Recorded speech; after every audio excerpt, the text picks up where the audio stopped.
According to Farutimi, Goodluck Ebele Jonathan was qualified as vice, but everything that qualified him disqualified him as president. Let's find out why. The news in detail, please. Human rights advocate and attorney Dele Farutimi claimed that although Goodluck Ebele Jonathan was entitled to serve as vice president of Nigeria, everything that made him eligible for that position prohibited him from serving as president. On Saturday, he posted a post on his official X handle that included this comment. He made the statement after an ex-user accused the former president of wasting the presidency of Nigeria. The ex-user wrote on his page, and I quote, "No one asked him to be an imperial president, but he ought to have been a crisis president. The last few years of his time were a crisis period in Nigeria.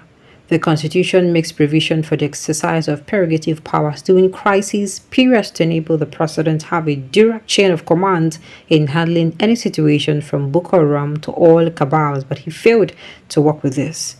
Reacting to the statement that was made by the ex-user, Dele Farutimi said, Goodluck Ebele Jonathan was eminently qualified for the vice presidency, but everything that qualified him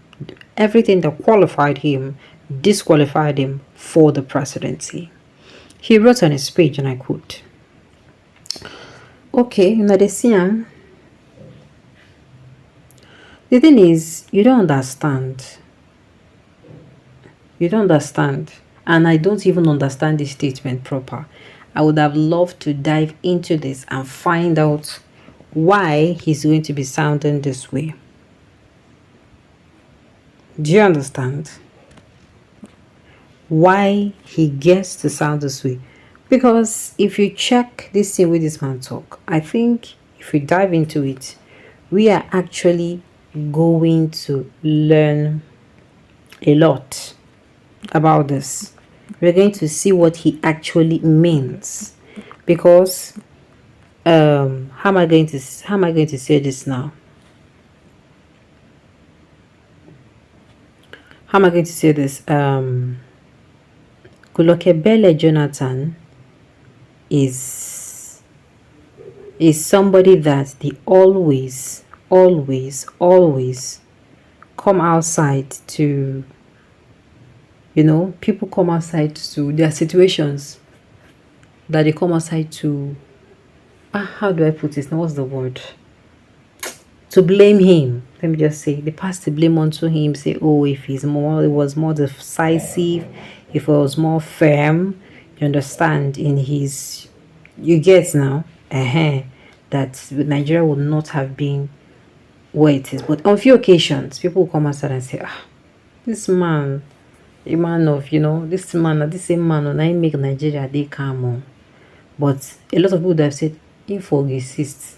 Say maybe they don't see, at least they don't know, say, everything is not a thing of peace. True. Maybe every situation I need peace. You get situation we need hard as in, how will I say it? You need make what's it called?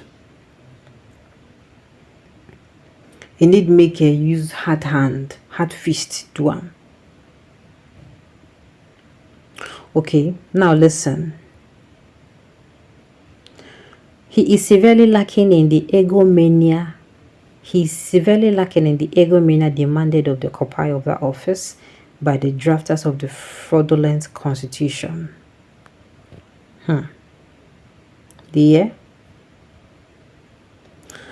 Jonathan had my respect. He braved his way into the creeks to virtually end Niger Delta militancy. His intervention led to a spike in crude oil production and the accompanying economic boom. He promised Nigeria would regret his exit, and we are doing so heavily. But the thing is, as you are coming out to praise him, somebody is out here dragging. Anyway, na so life, Bisha. Even jollof rice, you get people who don't like jollof rice. But then go tell you, say, something because of this one. Then, yes, whether I like it or not, there are people who don't like jollof. Okay. Spot on, I blame him for our woes. He shares partly in the blame. He was just a weak man that shouldn't have been. Well, I think Jonathan was not as firm. He did not really rest in his powers. And he came out. I forgot the years, but he came out later to say, everything he knows, that everything he knows now, that if he knows it then, he would have done better. You know, Jonathan, his rise to power was, how am I going to put it? On a platter of gold. Let me just put it like that. On a platter of gold. On a platter of gold, now this man rise. Do you understand? And then when he got there, when he was the vice president, it was, it was delegation now. They delegate powers to him, he works. They delegate powers to him, he works. But when it was now his turn to be the president, he never even really enjoy. As in, the delegation never even really, when they don't delegate for you for full 4 years. Or, you understand? This one, no. They don't delegate for you for 8 years. You don't know the in total of everything. He was not firm enough. No, he was not firm.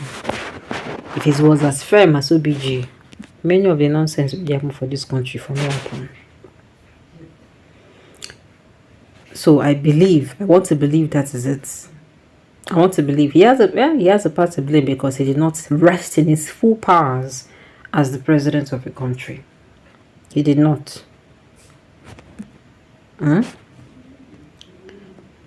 He did not rest in his full powers. With very much respect to Expedito, that is 100% truth. That Expedito had the whole Southern down, had let the whole Southerners down so much. I mean, no meaningful has come on constitution restructuring, no concrete development policy, no projecting ideology of how to better the Southerners, no meaningful political reformation. Instead, all we were told was that he wasn't allowed to do any meaningful changes. Thanks to Jagaban now, whereas it is a matter of too much enjoyment with the red wine. He couldn't even win rerun. Nigeria, quickly forgotten that Goodluck Jonathan was the planner of Nigeria predicament. How? I want to hear, Sha. Honestly, he was never a leader and got us to where we are today. Otherwise, how would somebody like Bobo make it to the presidency or with the naval party? So people are blaming him for not fighting. Everything will be peace.